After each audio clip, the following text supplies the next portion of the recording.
Hey there, welcome. It's good to have you with me today. I've got quite a few students here with us today too. Whoa, that's kind of fun.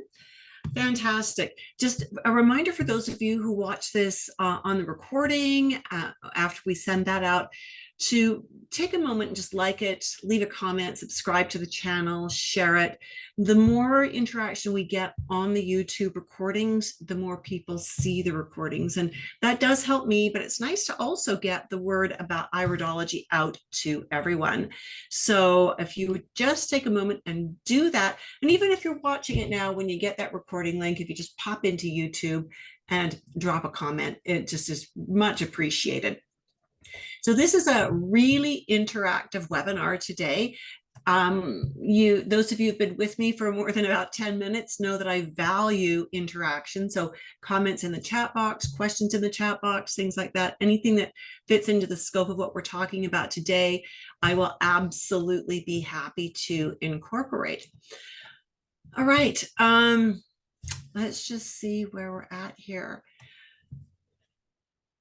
One of the things that I do need to know as we're beginning is I need to know if you have any background in iridology, nutrition, herbology. So if you have got background in those things, will you drop a comment and let me know what your background is? That's going to tell me how deep I can go today. Because when we're talking about the topic we're going to talk about, we can go pretty deep, or we might, if we need to keep it at that intro level, I can kind of put it up to like a 30,000 foot overview. So Chana is an iridologist in training. Yes, you go, Chana. She's one of my girls. Paige says, yes, working with you and been self-taught herbalist for 8 years. Good. So we've got some herbal background here. Anybody else? Herbs, nutrition, any other iridology behind you, so that I know where we're going. Okay, so it's feeling like we're going to keep this fairly high level. Carol's got Dr. Jensen's. Okay, this is going to be a little different from Dr. Jensen. I was a Jensenian for the first 10 years of my practice, and I switched over. We've got body code, little iridology. Okay, fantastic. Well, I'll try to make this information really applicable to everybody, but especially looking at the fact that we've got a lot of people here who are maybe a little newer to the process of iridology and maybe don't have a ton of nutrition or herbology behind them. So what is it that gives me the right to do these things? Well, I am, and you'll notice, those of you who've been with me for the last few sessions will notice we got new badges. I am a level 3 certified iridologist and a level 3 certified iridology instructor. And IPA has us update our credentials every 2 years. So in spite of the fact that I've been certified for years and I've been a certified instructor for many years, just again submitted my updates as are required and got the new badges. The new badges are much prettier than the old ones, I think. So this is great.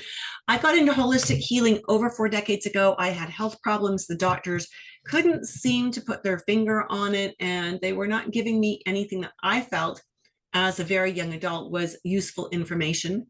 And that's when I always had a bit of a natural bend to what I do, which is interesting because I come from a very medically oriented family. And so I started doing some studying on my own, met a young man. He knew some stuff. He taught me some stuff. We fell in love. We got married. And here we are almost 44 years later, 44 years of marriage later. But over the years, I've also written lots of different books that are all out of print now, except for the textbook that we use in dynamic iridology, and that's only available to my students. I've designed and taught many courses on everything from herbology to iridology, biokinesiology. I was a certified prenatal educator for a few years. I've designed and taught a lot of courses, and I love teaching. It's really what makes my heart sing. I am one of only 8 level 3 certified iridology instructors in the world to date. I'm sure there are other instructors working on that credential, but I'm one of only 8. Our next dynamic iridology course will be starting in April. We'll talk about that in a moment. I was supposed to put another thing in here, teacher of the year. Oh, that doesn't look like much of anything, does it? I forgot to fill that slide in. 2022, IPA gave me the Teacher of the Year award, for which I was very grateful. I'm very excited. I need to remember to update that slide. the human side of me, right? My students know I am extremely human. I am also a natural nutrition practitioner, and I'm affiliated with 2 different nutrition organizations in Canada. And I'm also a professional herbalist and affiliated with the Alberta Herbalist Association. All of these organizations, you have to prove your training. You don't just pay your dues and you get in. So you have to prove your training, and then you have to do your updates, right? And so I keep these very, very current because it's important to me to be able to present to my students and to my clients the most up-to-date information, whether it's iridology or nutrition or herbology. There is so much research going on, and it's so important to realize that we have to move forward. We have to follow the research. Notice I didn't say follow the science. We know where that takes us. Oh, sorry, that was politically incorrect. One of my students said this about the dynamic iridology course. And she is well trained, you'll see this. She said, if you were wondering which iridology course to take, you can stop looking. You've found it. Judith Cobb is an excellent instructor with many years of experience. She is a caring and compassionate person dedicated to the field of iridology and her students. I personally practice both Eastern and Western physiology medicine and was very impressed with the layout of her program. She makes it easy for her students to balance work, life, and to study. Kimberly has a master's degree in radiology. She does imaging professionally for doctors and hospitals and in a clinic. And she also has her own holistic health clinic that she integrates all of her Eastern and Western and medical background into. So she's very well trained. And Chana is laughing at me for forgetting to fill in that one slide. Chana, I know where you live. Okay, our next iridology course is starting on April 11th. I teach health professionals, and I define health professional as anyone. Oh, laughing for being politically incorrect. Okay, thank you. Yeah, well, we kind of share the same perspective on that, don't we? The next course is starting April 11th. A health professional is someone who has completed a college level anatomy and physiology course and has a grade over 80%. Now, the reason I require that is in order for you to certify as an iridologist with IPA, you are going to have to present proof that you've got that. So whether it's you're an LPN or an RN or an ND or an LMT or an RMT or whatever, that would count. But if you don't have any of those certifications that are current, then you're going to need to provide a transcript that shows you've got the A and P. The other reason we want the A and P is that when you've got it, we can go so much deeper in the course, right? If you don't have A and P, we got to keep it really surface level. Anybody out there that teaches iridology is teaching you surface level. I guarantee it. Very few people require you to have the A and P before you do iridology. They are not going to teach you without the A and P. They cannot teach you how to connect the dots, how to actually think through an iris. They are just teaching you markings. One marking means one problem, means one protocol. They're not teaching you how to think through. And I like to teach my students how to think through things. So what you need to know is only room for 10 students in the course.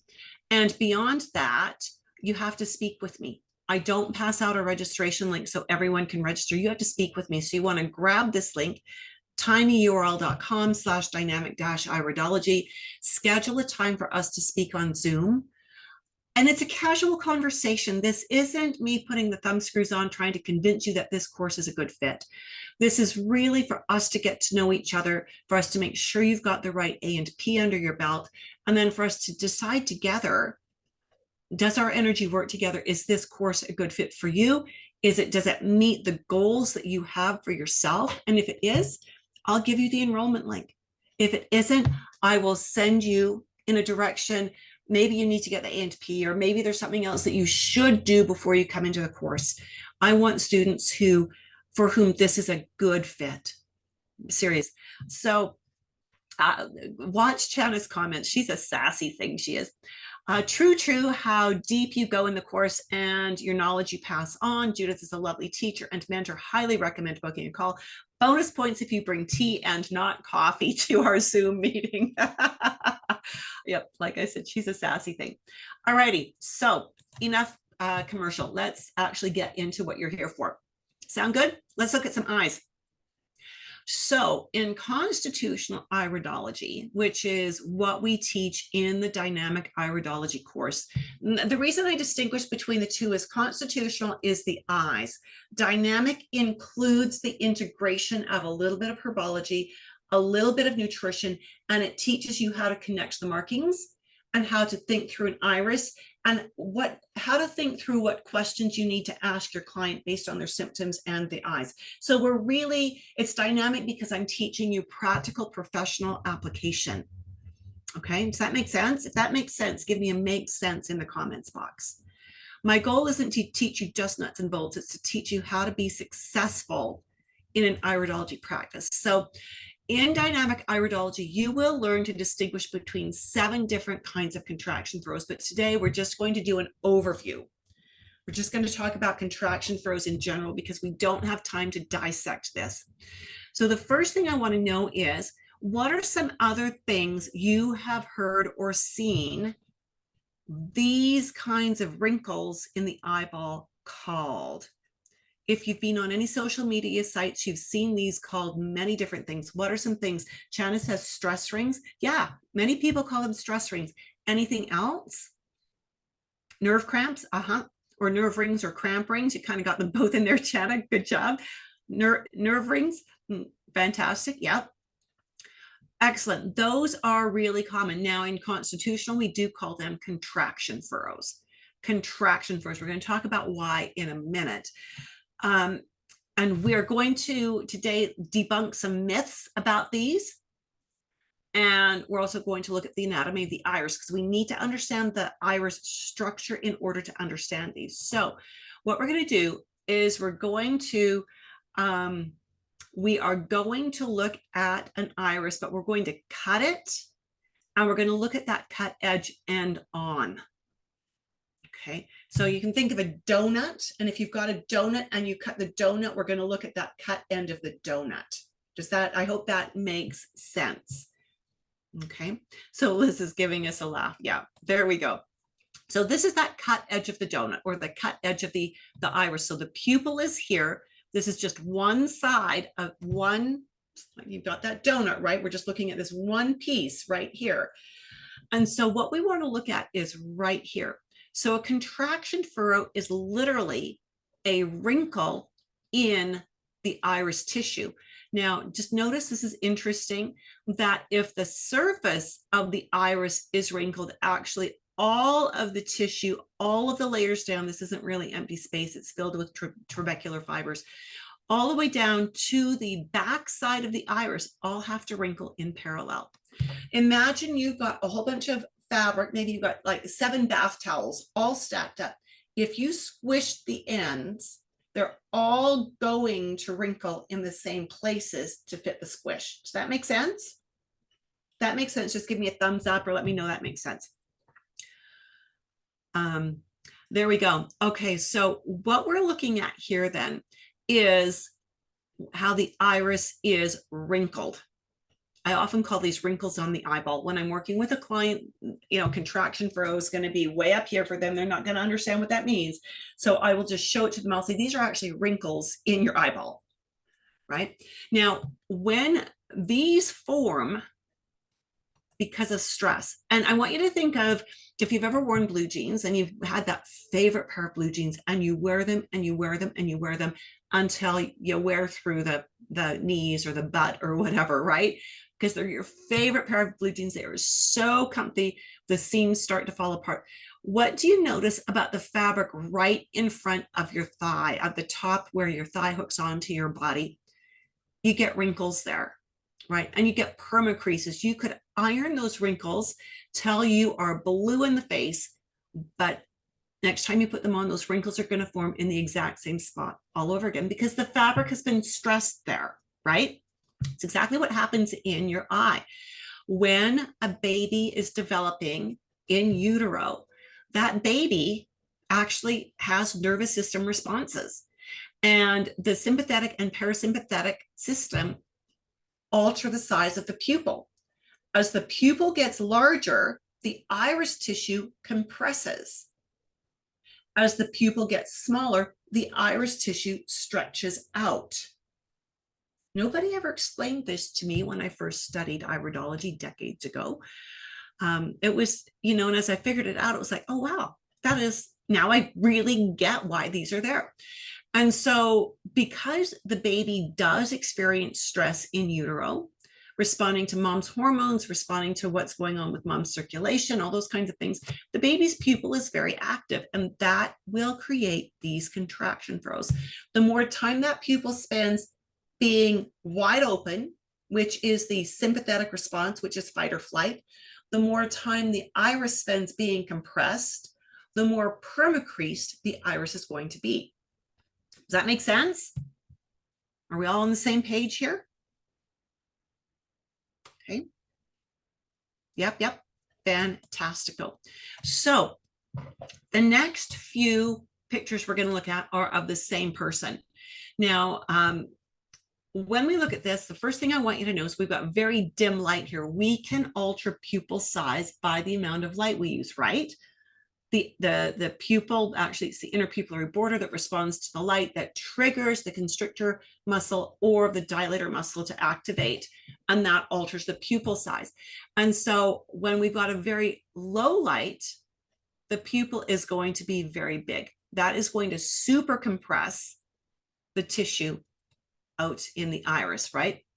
So this is one of my daughters. This is what her eyes looked like as a teenager. She was not on drugs, but she's very high strung. She's now a young adult. She's a little less high strung.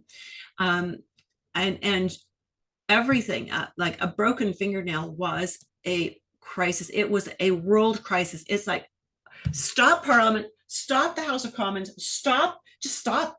I broke a fingernail, right? And it was like, oh my goodness gracious, it's just a fingernail. No, you don't understand. I broke a fingernail, right? I'm being a little dramatic here, but very, very overreactive emotionally, right? Now, when we bumped up the light, this is what we see. Brighter light contracts the pupil. So you can see how we've made the pupil smaller. We've stretched out the fiber. We can also see things better. You can begin to see here little bits of ripples in the tissue. Now, if you don't have a good amount of experience with iridology, you may not see these. Frontal lighting is the absolute worst for seeing contraction furrows in most cases. Look at what happens when we turn off one light. Now we cast shadows. I'm going to go back one. Here we've got the light coming up from the front. It's going to fill in all the wrinkles. You want to do an experiment. If you're my age or older and you're starting to get wrinkles, go in the bathroom and shine a little light right at your face, and you're going to watch how it fills in all the wrinkles and it makes them disappear. It's wonderful photography. But then bring that light from the side and you're going to see that all the wrinkles become very obvious. And that's what we see here. Do you see how with the side lighting, we see lots and lots of wrinkles? Now, this is a really key thing to watch, because you're going to see people posting photos on the internet that are they'll put up a photo like this and they'll show wrinkles. And then they're going to put up a photo like this and they'll go, look at all the healing that's happened. That's not healing. That's photographic trickery. Okay, photographic trickery. And you need to know this, because we don't get rid of contraction furrows. They are a part of our genes, because this young lady is very, very sympathetic dominant. Okay, so you'll also see that side lighting will sometimes make other markers more visible. And so we need to be very aware. We need to understand our tech to understand the eyes we are looking at. Now, again, my daughter, she's been a junk food junkie. I can't believe she's my daughter. Junk food junkie. She's finally starting at the age of 25 to realize how important her nutrition is, and that her nutrition affects her mental status. It's like, finally. Okay. Now, what we need to know is the eyes do not tell us that she's currently under stress. Okay. Seeing these contraction furrows doesn't mean she is under stress now. It means she is predisposed to react intensely to stress. So the more of these she's got, and the more time she spends with that pupil being wide open, the more she reacts to stress in a big way, mountains out of molehills. When we understand more about this, we can also tell which organs are likely being affected more, and that's going to teach us more about how we need to nourish this person. My experience has been this: when we've got contraction furrows, it increases a person's risk of overreacting to normal events of life if they are not well nourished and if they've not learned coping strategies. Okay, the contraction furrows are not the be all and the end all. They are not doom and gloom. Oh, you're doomed. You're never going to feel good. Nothing like that. They teach us, number one, what questions we need to ask. And the questions here would be about diet, about how do you cope with stress, about what kinds of supplements do you take. And the client's answers and lifestyle, the client's answers will then guide how we coach this person to alter their diet, alter their lifestyle so that they can feel better and make progress. I love what Chana is saying, that it's hopeful. I love that because the eyes are all about hope. These are contraction furrows in one of my granddaughters. We got these photos when she was 2 years old. Now you see that he'd hoped that a 2-year-old wouldn't have stress, right? And so as we look at this, knowing that she was only 2, then what we want to do is look at her parents. This is her dad, my son. This is her mom, my beautiful daughter from another mother. All of my children from another mother are lovely, and they are just a blessing to us. And so we see that dad has contraction furrows. Dad, very prone to anxiety. Again, while he was living at home, didn't listen to me, made some really bad choices, went down some really bad pathways, finally got his poop in a pile. That's a good herbalist term. And now does much better with that. Actually, he did the training to become a life coach. He's not working as a life coach, but he did the training. His lovely wife, also very prone to anxiety, and has come to realize the kinds of things that trigger anxiety. She also has become a certified life coach, and while she's getting that business going, she is working in another industry. But you can see that both of these parents have lots of contraction furrows, and they've blessed their daughter with that ability to be sympathetic dominant and to be overreactive. But the fact that both of these beautiful parents have studied hard to learn the life coaching skills, they've really done some beautiful things with cleaning up their diet. By and large, still not perfect, but who is, compared to what it was when they first got together, it is like night and day difference. And so they are nourishing their family much more effectively. They use supplements selectively, and so they're on the right path. So am I worried about my granddaughter? I am not, because her parents are teaching her lovely stress coping skills. They're teaching her life skills that so many children don't get to learn. I'm not concerned about her.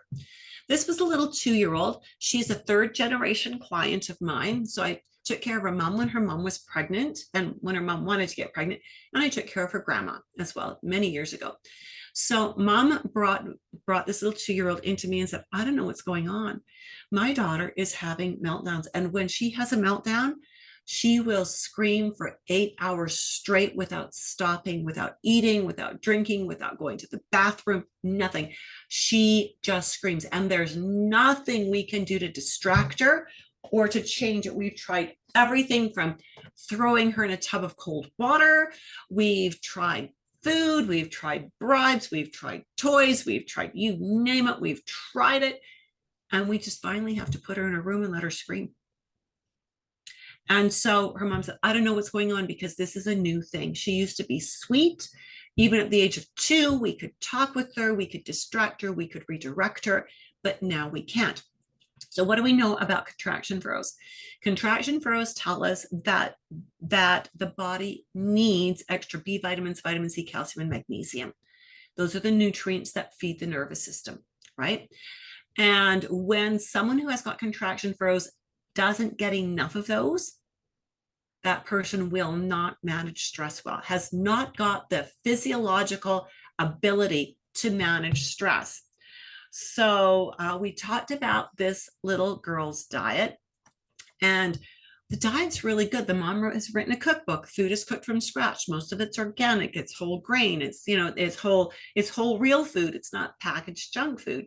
It's the daughter is not getting juice and fizzy drinks and artificial anything. It's really a great diet. Where the diet fell was, in spite of it being organic and very natural, it was very fruit heavy and didn't have much by way of protein or carbs. And the mom was thinking, but fruit's good for you. Well, fruit is good for you, but all things in balance, right? So we gave this little girl a liquid B vitamin complex, and we cut her back to 1 serving of fruit per day and filled in the diet with protein and veg, which was easy for the family to do, right? Because that's what their diet was. It's just that's not what this little girl was asking for. So they reconfigured her diet. And literally within a week, I got an email from the mom saying, I can't believe the difference. If I'd realized that the fruit was unbalancing her blood sugars, leading to these upsets, I'd have stopped it ages ago. So we need to remember that the eyes don't show us that there is a deficiency. It shows us that there is an increased demand. If this little girl had a really well-balanced diet to begin with, if her mom was already giving her liquid B vitamins or B pollen, or a herbal extract that was rich in B vitamins, she might not have had the problem, right? So the eyes don't tell us what the problem is. It shows us what the predispositions are. We need to understand the diet and the lifestyle. We need to understand what the symptoms are. And when we put all of that together with the eyes, we understand what to ask, and then we understand how to move forward from that. No, Carol's asking, should the B vitamins always be in liquid form? No. She's a 2-year-old though. She's not going to be able to swallow a pill.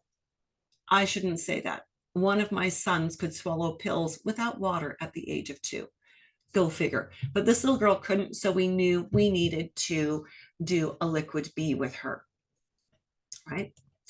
So we're always choosing the supplements for the child. Another one of my students, Karen, who is a CNHP and is a certified iridologist with IPA now. Actually, she certified about 5 years ago. Judith Cobb has been one of the teachers who's made a difference in my life. She's a born teacher, meaning she has incredible knowledge to share in her field of expertise. Patience with her students, whether you are completely new to the field or a person who has taken iridology courses with other teachers, and most importantly, the passion to ensure all of her students are well-versed, comfortable with what they have learned, and are poised for success. Judith has always been generous with her time and is always willing to discuss any questions that I occasionally have had with unusual cases in my practice. I began implementing what I had learned in her course into my practice before I had even finished her classes, and it has been an invaluable tool in my office. I cannot say enough about Judith and any course that she teaches, and if you are considering studying iridology, look no further. I love that. She certified under me about 5 years ago, I think it was. It's been a while. Another set of eyes. So we've talked a little bit about anxiety kinds of things. So let's talk about ADD, ADHD. These are the eyes of a young boy. He was about 11 when I saw him the first time. His parents, very unusual family. He's got a sister and intact family. Both mom and dad came to every appointment. So unusual. I was just blown away by the fact that it wasn't just one parent taking the child to the appointment, but they were both at every appointment. He was in the process of being diagnosed by the school psychologist and the doctors for ADD, ADHD. What I will tell you is that every person I've worked with who has had a diagnosis of ADD, ADHD has had contraction furrows. The reverse is not true. Contraction furrows do not guarantee ADD or ADHD, right? So what I want to know from you is, beyond B vitamins, vitamin C, calcium, and magnesium, What supplements do you recommend? It could be vitamins or minerals or herbs or whatever. What supplements do you recommend when people have a nervous system imbalance? Because ADD, ADHD is a nervous system imbalance. It includes the adrenal glands and the brain. Shannon says chamomile. Paige Ward says Bach flower remedies. Lovely. Anybody else want to weigh in on this? What do you know? What has been your experience? See, when I teach iridology, I'm always asking, what do you know? What would you recommend? What are some things you've heard about, right? So we've got things like 30 days of ashwagandha and maybe more depending on the person. Melissa, oh, I love Melissa, which is also lemon balm. Yes. Work on the feet, do some reflexology. Oat straw, brilliant nervine herb oat straw. Bach flower rescue remedy or ashwagandha, brilliant. Love those recommendations. So, so good. So some that I liked and that we used with this young man, we did omega-3. We did a lot of diet work. The diet was okay, but it wasn't great. We needed to balance out his blood sugars. Blood sugars and ADD, ADHD almost always go hand in hand. So we needed to stabilize his blood sugars. And then we did omega-3, lemon balm, chamomile.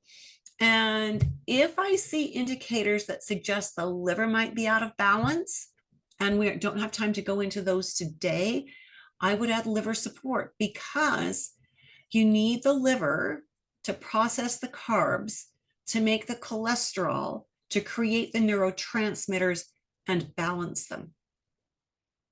Right? So yes, we want to work on the nervous system, but we also need to look back before that. What came before that? What came before that? What came before that? What came before that?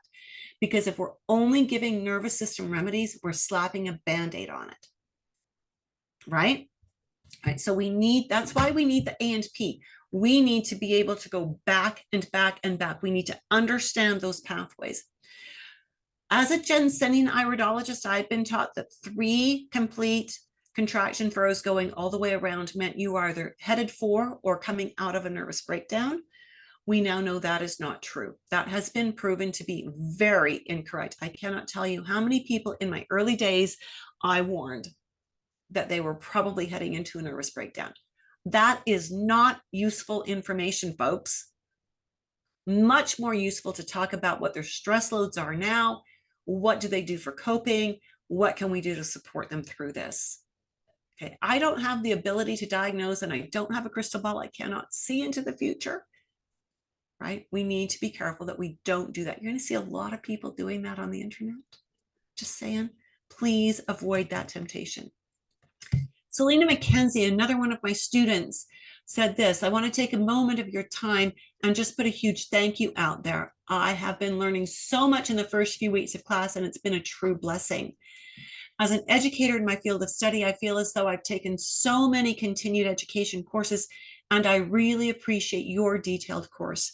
I particularly enjoy being able to review the mini videos throughout my busy work week. I've always learned best by audio and really feel that it's the glue in your course for me. I'm super excited to see what's in store in the coming weeks. I'm so looking forward to being able to build this amazing process into my practice. I think it'll be well received by all of my clients, young and old. Love that. She was only 4 weeks into our 20-week program when she said that. I love it when when my students see the value. Here's another one. Here's another set of eyes. So this was a woman in her late 30s, and she had a lot of stress. One of the sources of her stress was she married a farmer, which in where we live, so she doesn't live too far from Calgary,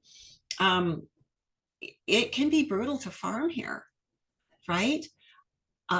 They have to irrigate. That's the first thing, because we are a highland desert here.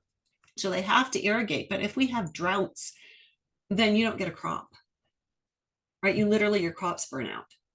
And we do get droughts. We probably get 1 to 2 droughts every 10 years, right? So it's a very stressful career to have. Add to that that she, her doctors couldn't make up their mind over the span of about a decade. It was, yeah, you've got multiple sclerosis. No, you don't. Yes, you do. No, you don't. Yes, you do. So she never knew what she was working on. Now, she's got a lot of other markers in her eyes that we're not going to go into today. But again, they add weight and to different information to the contraction furrows we see. And so there are markers that will, that when we understand those contraction furrows and what they mean, and we see these other markers, they intensify the value of the contraction furrows. And they give us that deeper information so that we can do a better job of digging in and making the right kinds of recommendations. Now, we did that with this mom. She had, I believe, if I recall right, she had 3 sons, and she was married. We did that, but as the stress mounted in from various directions, her parents-in-law passed away, leaving her husband as the executor, and the husband, the siblings were fighting, and the husband, instead of wanting to follow the will, just wanted to give his siblings everything and walk away from it.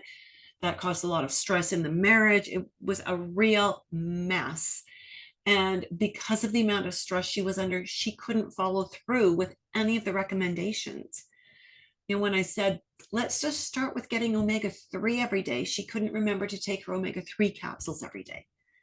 So we started really simply and tried to build, but she was so other focused that she was unable to work on her own health. So I don't know what's happened to her in the last several years. Haven't heard from her in a while. Often when I think about a client, it means they're going to call me soon. So we'll see. We'll see. Young man, 24 years old when we took these photos, high anxiety, suffered with depression, has done lots of rounds of antidepressants, anti-anxieties, very poor diet. He's Asian. And what I've discovered with Asians is when they come to Canada, they keep the worst of what they learned about food in Asia, which is sugar and white rice, and they combine it with the worst of what we have to offer, which is fizzy beverages, right? So it's not good. So his diet was really bad, very high in refined carbs, very inactive lifestyle, very into tech, lots of gaming online, no walking even, just physically, and I don't mean this in a derogatory way, it's simply descriptive, physically lazy. His eyes don't tell us that he's under stress, although his family life was not great. Lots, even as an adult, his parents are the ones who immigrated and brought the family over, but his parents ridicule him a lot. Even as an adult, they ridicule him about many things. And it's like, no person should have to deal with that. So we know that he reacts poorly under stress. When he is stressed, he becomes very introverted and goes into deep depression. That's how he manages stress. He blocks himself off from the world. And so he's not open to making changes. And that's the unfortunate part, because if we could get him to clean up his diet, even to do it slowly, to cut out the fizzy beverages and switch over to water, to eat more protein and veg and a little less rice, kind of thing. Just doing simple step-by-step changes. If we could get him to go for a walk, for even a 10-minute walk after each meal every day, we would see tremendous changes in how his body acts and how he reacts to stress. Okay, so with contraction furrows, again, there's so much more to know about them based on their positioning, based on where they begin, where they end. Do they touch each other? Do they cross over each other? What is their actual shape? Each of those gives us even more information. But just seeing these first off, you know what you're thinking of is B vitamins, vitamin C, calcium, and magnesium. And you're thinking of stress coping skills, and you're thinking of improving the quality of the diet. These are never going to go away, and we actually don't want them to go away. What we want is for the person to experience better health so that that really ingrains for them the importance of the good changes they are making. When they make those positive changes and they begin to realize that they are feeling better, they're feeling more resilient, they're less depressed, they're less anxious, it is a really, really brilliant thing. Sometimes they don't even know that they're responding to stress with snarliness or depression or whatever. Sometimes it needs to be pointed out to them. Now, as a practitioner, we don't spend a lot of time with a client. Like, we're not with them 24/7. Our appointments might be a full hour long, but we're not with them 24/7. So we're not going to see how they respond to stress. So I will often pose it as a question.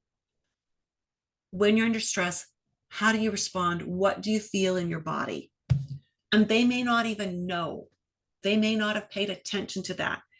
But you can be sure by asking an open-ended question, not a yes or no question, but an open-ended question, that how does your body respond?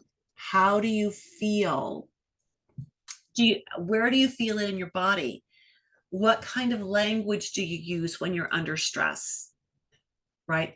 What you will find is the next time they come in, they're going to go, I didn't think I had a problem with stress, but I realized over this last month that when I'm under stress, I end up with a sailor's mouth. When I'm under stress, I feel it in my shoulders. When I'm under stress, I feel it in my gut.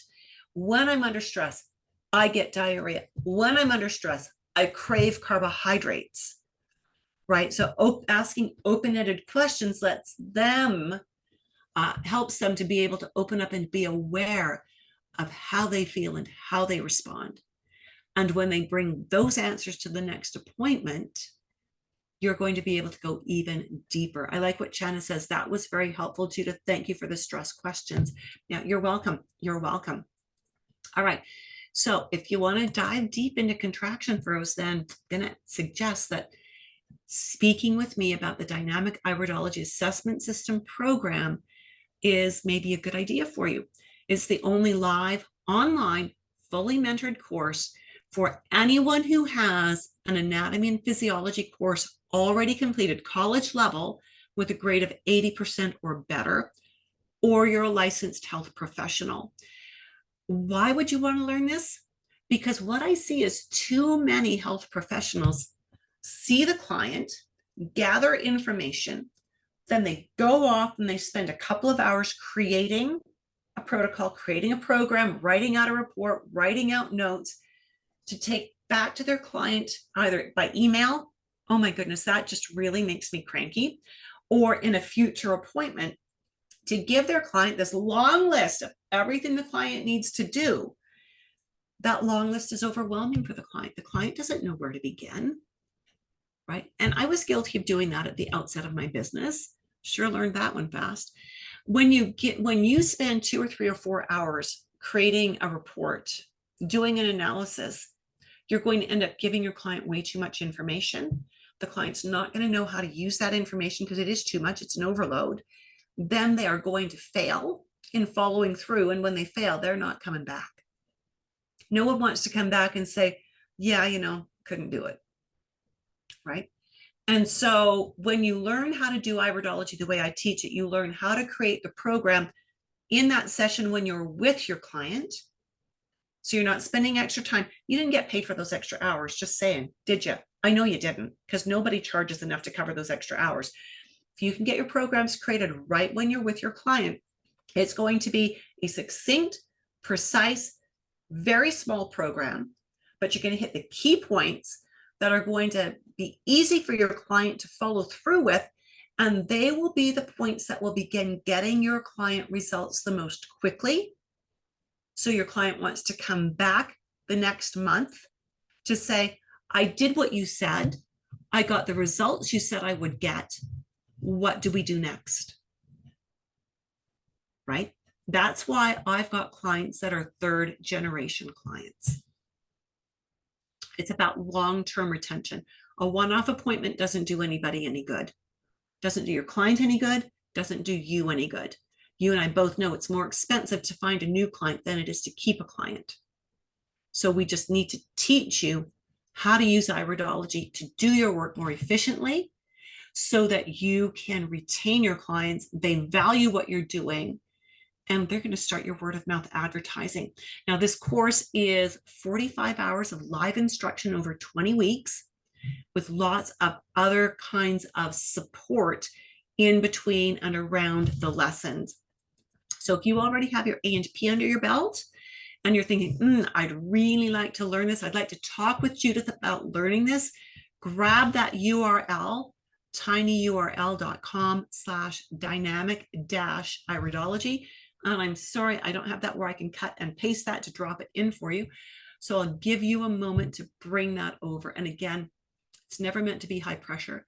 It's always meant to be a coaching call. Is this the right course for you? If yes, I'd love you. I'm inviting you to enroll. If no, what in my 40 plus years of experience as a professional would I suggest would be your next step? I have talked people out of taking the course because I could see it wasn't going to get them where they wanted to go. And I don't want them to get halfway through the course and realize that this isn't what they wanted, and then they drop out. Then again, nobody wins, right? I want all of my students to be successful. Joyce Lee, clinical aromatherapist. Actually, she also has nutrition training. I took an iridology course from another school a few years ago, but I was left feeling inadequately trained and with no confidence in the material or my abilities to perform accurate assessments. Judith Kopp, on the other hand, is a wonderful instructor. She presents the material in this course in a concise, organized way. She clearly answers every question asked, no matter how trivial the student may think it is. Judith structures the classes in a way that makes them incredibly interesting. Clarification is clearly established through her instruction, discussion, and student participation. Upon completion of Judith's course, I feel very confident in my abilities and excited to offer iridology services to my clients. This course is an incredible value, highly recommended. Love that. And there's Chana again saying, so glad I booked a call with Judith. You have nothing to lose and everything to gain. And Chana and I tease each other a little bit and say, I don't pay her to say these things. She pays me to study with me, right? And so, yeah, but that's how I want it to be, that my students get value. So I'm hoping that little tour of contraction furrows has been a bit of an insightful experience for you. I want to see in the chat box, what is one thing you're taking away from today's mini class? What is one thing you learned? What is one thing it helped you remember? What is one thing you clarified? What is one thing that made this 45 minutes with me a valuable investment of your time? That might be more, take a moment for people to type that in. I liked what Chana said earlier about clarifying the stress questions and how to ask them. How we ask the questions is really important. Loved how you talked about how contraction furrows form. Fantastic. And Chana, you'll be getting that whole lot more of that when we do the contraction furrows unit. Kara says vitamin C, magnesium, calcium for contraction furrows. Fantastic. Well done. Well done. Loved the information pertaining to children, says Vienna. Lovely. I love working with children. When we see their eyes and we see their strengths and their weaknesses, and then we can educate the parents about how to work with this. It's just brilliant. You know, whether it's nutrition or whether it's seeing the markers that say this child is a kinesthetic learner and needs to experience life through the body, or somebody else is another child is very creative and needs those kinds of outlets. Paige says the children hits home for me. I live in Southern USA and people just don't realize, but these are tools to help the future. Well said, Paige. Well said. Love that. Really appreciate that. Carol says it was nice to learn the changes going from Jensenian understanding to a current understanding.